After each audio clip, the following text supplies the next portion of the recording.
It's what I used to say at school, good year at best, never let it rest. No, I'm supposed to come and speak to you. I come to wish you happy New Year. Yes. Certainly. So nice to be here with all our friends, huh? Yes. I just want you to know that in spite of the fact that I have not been able to come and speak with you, I have been regularly to you in your house, you know? Yes. For me it is great pleasure today to come and talk with you. Lovely to hear you. Greetings. And you must not be too tense, child. No. I don't know what I'm going to do with you. You are so tense. I know how important all this is to you, but I just want you to try to realize that when you are so tense, it is more difficult for us.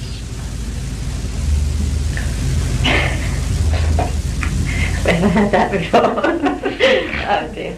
I know. But good, I thought I got over that. I have been better recently, haven't I? Sometimes. Sometimes. I don't believe it. That was not true. No, not true, No. Sometimes you are better and sometimes you are worse.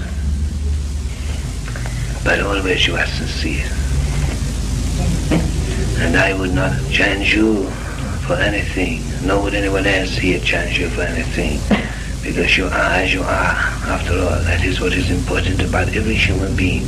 That they are as they are. Good, bad, indifferent, everything. After all, that is what makes people interesting. If it all were the same, out of the same pattern, it would be terrible. Life would be boring.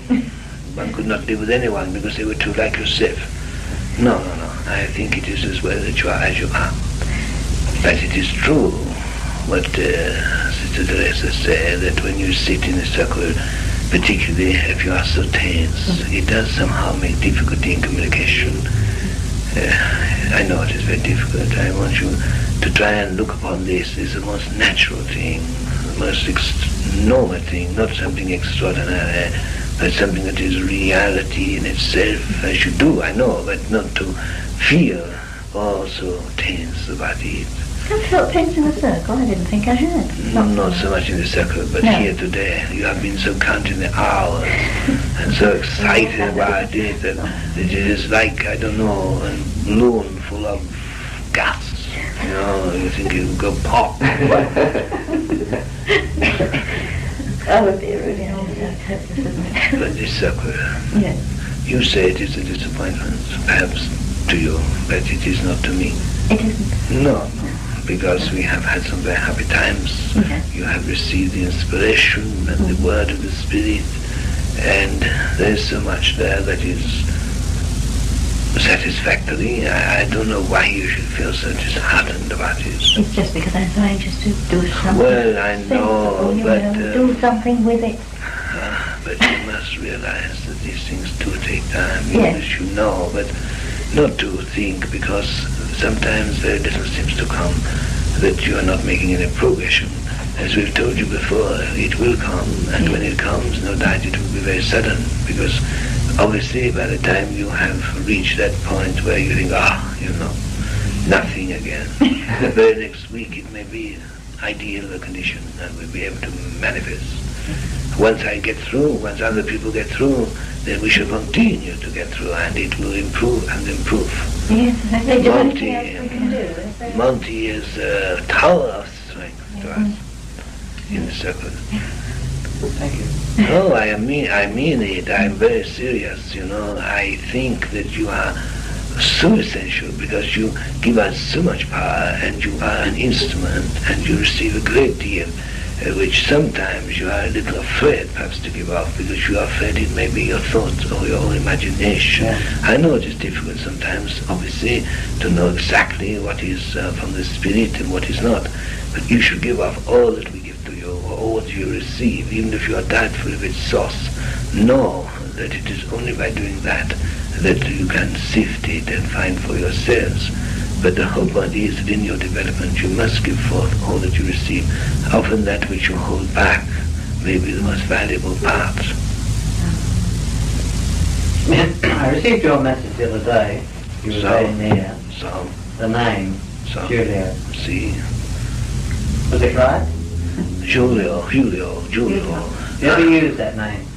Have I ever used it? I mean, to to make your presence sort of... Oh, I've used many names, but each one... I'll take a particular instance. Well, that is important in my career, of course, but it is an entrepreneur, it is a name which I have used for various reasons. Perhaps when I did not want to be fully recognized or did not want to be recognized, I have called myself this, I have called myself that. After all, I consider myself not the important part, it is the message that I have to give. I myself am, as I feel, in a sense unimportant. It is what I have to give to the world. After all, you do not judge. You do not judge the envelope. It is what is inside the envelope that matters. If the envelope has been fallen in the dirt and the dust and it is filthy dirty by the time it is delivered to you and you don't like the look of it, you don't destroy it and not read the message. It is the message inside that's important. Yeah. Look at the mediums. Well, We are. I know. I mean, after all said and done, there are many instruments who we have to use because there is no other way. I do not condemn, it's not for me to condemn, but there are many instruments who in themselves are far from perfect instruments, are far from, well, sincere people sometimes even, but at least they have within themselves some power which makes possible links and contacts between our world and yours. We value the instruments, but if they could be on a higher moral and mental and spiritual plane, then of course it would help us tremendously. But if we understand humanity, we make allowances, we do not expect perfection, we are not perfect. But there are times when we feel the instruments that we use, it would be so much better if they made an effort themselves to change, because it would make the contact and the link stronger and better for us. Besides, I don't want to talk about mediums. We are grateful to them. Yes, I do, we are. George, you are very quiet. Yes, I am. I've been listening to you. I was always brought up now. They always told me it's very, very rude to interrupt. Well, that may well be, but if you do not interrupt, often you do not learn very much. Neither do people think you have much personality. The person who sits quietly in the corner and laps it all up may learn a great deal, but at the same time, nobody thinks much of him. They say, who's that odd one in the corner? You have to assert your personality if you want to be recognized, if you want to make any progress. And after all, by asking questions, at least you may learn something if people are kind enough to reply and if they are intelligent enough to know the answers. Where are the questions? I'm always the one with all the questions. What about you? And you'll have to absorb that little, though. It's just thrown it, isn't it? You have to absorb it. Yeah. Rudy, you want me to go on with the book? Of course I want you to You go want on me with to the go book. on? I don't care what other people say or what other people think. No. The book, to me, is important. It is. Oh, that's all right. You must not expect everyone will understand. No. You must remember that there are people who, with all the goodwill that they may have in their makeup, Yes. are not ready to receive or to understand or appreciate certain things. We must always be conscious of the fact that there are people who in themselves are kind but are not necessarily wise. Now, what about identity? Can you help me with this bit of confusion? It is confusing, you know. How do you mean about identity? Well, it's very difficult sometimes. I told you today, that identity as such means nothing to me. I do not care tuppence who believes that it is I. I mean, I don't matter. No. That's how I feel. Well, we've got over that part of the book, actually. Now I'm on to the higher teachings. I feel as I want to understand a little bit myself. I mean to say, I've led up into this and gone on to the higher teachings. But I don't really understand them fully myself. I understand you as you are now. But that is just as well that you don't fully understand. Oh, yes, it's very, very difficult. Because it rather proves to you you don't know what you're writing about, which means it is not you. Yes. If you knew everything that you were writing and it was understandable to you and intelligent and intelligible to you, you could say, oh, well, this could be my mind. But if certain things are written which puzzle you and you read them over and over again, they still don't make sense to you, that is a good proof that it can't be you. You think it is? Of course. Oh, I don't know. I think you are very intelligent, but I don't think you are all that intelligent. No, I know I'm not. I mean, that is the point. I mean, to say, when you talk about your higher self, when you are in your own conditions, what are you like? How can I think of you like that? In other words, you do not like to think of me without form, No, I didn't. without shape, Not without really. But the thing personality. is, if it is to be, But the whole point is that you must remember that we may have many forms and many shapes yes, I through know. many incarnations or many conditions of life, I know. and that we can assume these shapes, Yes. these forms accordingly. Yes. But the high essence, or the highest form of development of the soul, not that I've reached that myself, No. but the more highly developed one becomes, the less essential it is for one to have what the world terms, as you understand, on earth, shape or form. After all, what really matters is that we are consciousness, we are a force within ourselves. We have created something gradually through the process of change and time and experience, which in itself can animate many forms and many shapes, as it can inhabit many worlds or many spheres of activity of life. We must not confine the human being to one shape or one form or one place. In the evolution of things, as we progress and develop, so we can gradually assimilate many things which to your mind would be impossible to grasp. In other words, what I'm trying to tell you is that I can assume myself as I was last on earth, Yes. or I can assume, if I wish, as I was in previous incarnations. Yes. And I know this can be very puzzling to you, and it can be very puzzling to many people who Yes. don't understand.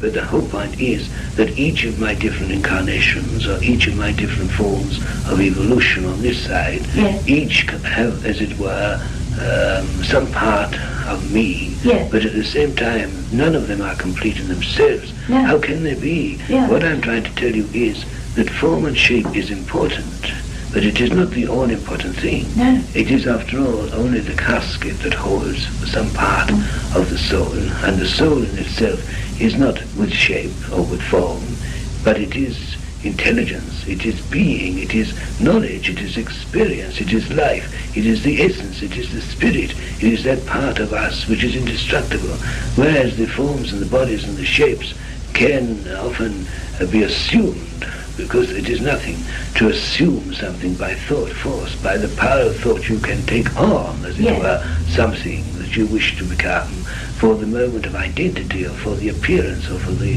whatever the case may be. But after all said and done, you are not the shape and the form. People know you and recognize you by your shape and your form, but they do not really know you. No. The point is they know an aspect of you, but they cannot know the complete you. That which animates your body is the thing that matters. Yes. And when your body dies, as the world understands it, you lose your shape and form, but you have your astral counterpart. Yes. But don't forget that as you progress in the astral worlds and you assimilate greater knowledge, then gradually you go into a different environment, a different condition of life, and you lose the old astral body and take on a spiritual body. Yes, and as you progress beyond further, so you take on another form. But you can enter into the old worlds once, which were your habitat, and then you can assume to some extent what you were previously. If Can these necessary for operate together, recognition. Rudy? Can these operate on different It feelings? is possible. It is possible that you see the mind. When I say the mind, I do not mean the brain. No, The the mind. animating force, if Yes. you like, of life can animate several forms at the same time, if necessary. Ah, that's what I was trying to get at. I mean to say, suppose I'm just taking this because it's the only one I know. Could I speak to Lucretia?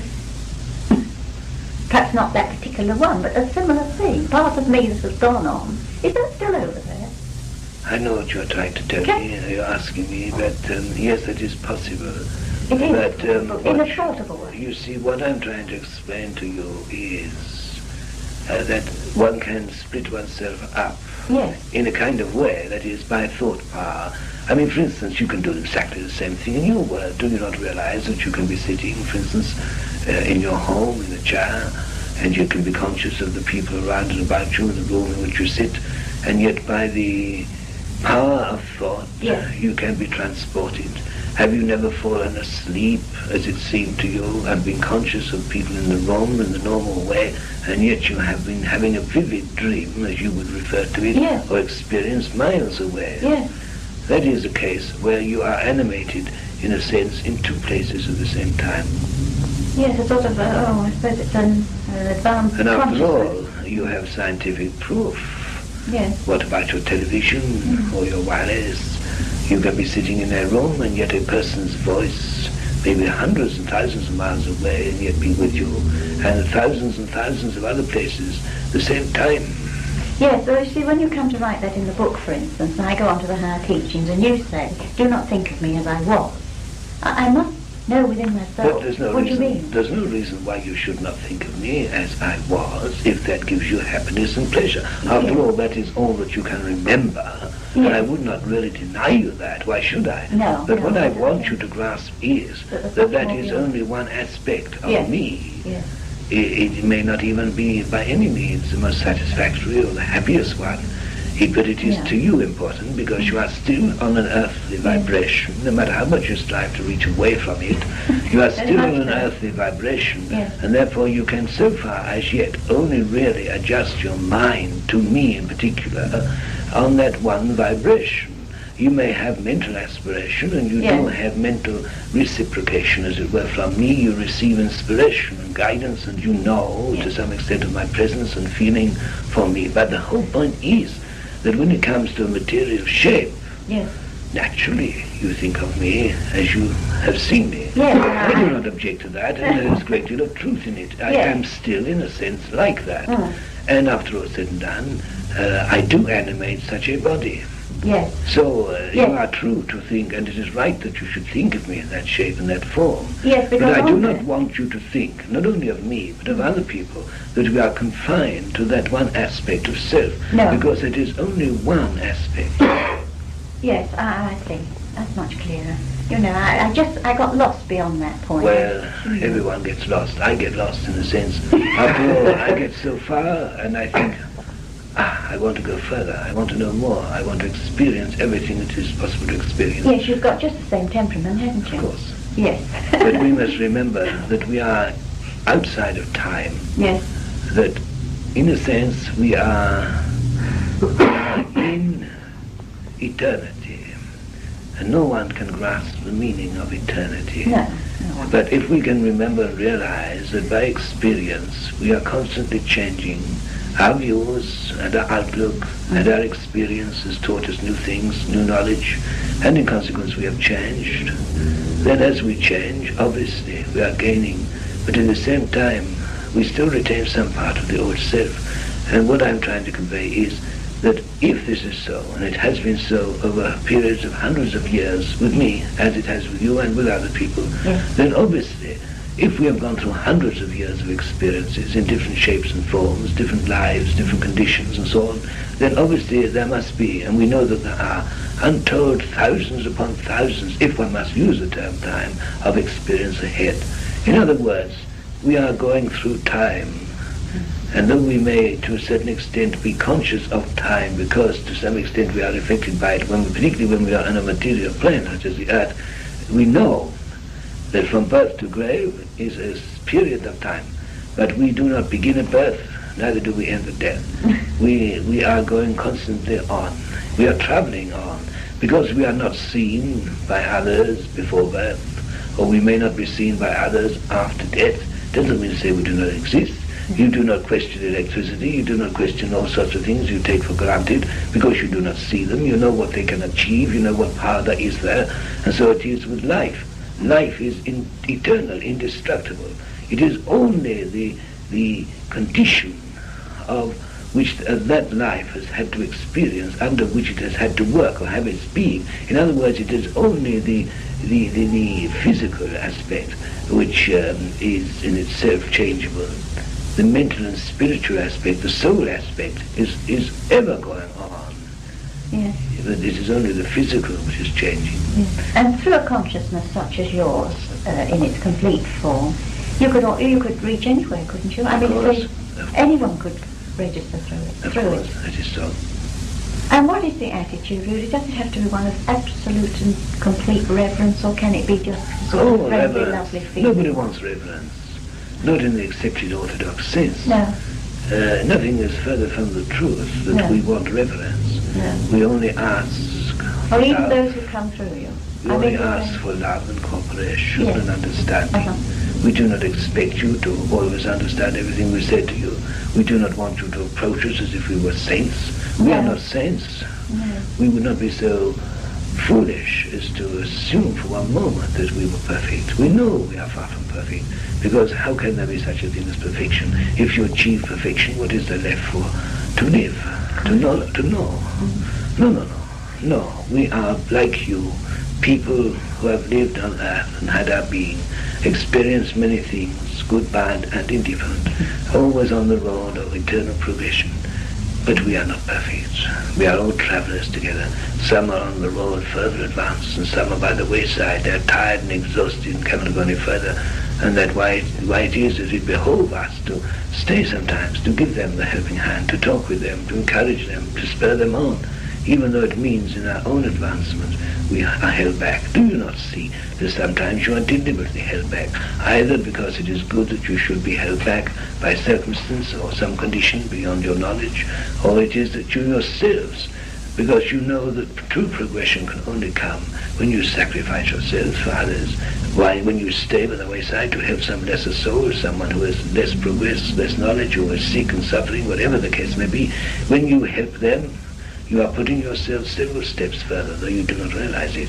You may say to yourself, oh, if I were not burdened with this or burdened with that, I could achieve this, I could do that. How often do we hear this?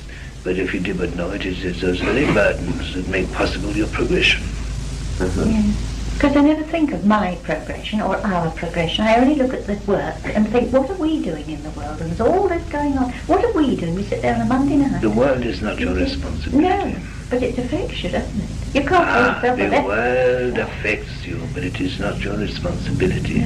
You may make your contribution to the world, and that is all that you can do. If your contribution is a good one, even though from your point of view it may not necessarily be a practical one, but if it is one of love and tolerance and understanding, and in endeavoring to help and sacrifice, if necessary, yourself in doing it, that is your contribution.